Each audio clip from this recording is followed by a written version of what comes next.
कैसे खेले जैबो सावन में कजरिया बदरिया घेर आई नदी। कैसे खेले जैबो सावन में कजरिया बदरिया घेर आई नदी। तू त जात हऊ अकेली तोहरे संगी ना सहेली। तू त जात हऊ अकेली तोहरे संगी ना सहेली। गुंडा छेक ले है तोहरी डगरिया बदरिया घेरे आई नदी।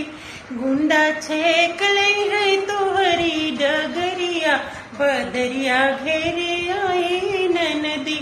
कैसे खेले जैबो सावन में कजरिया बदरिया घेरे आई नदी।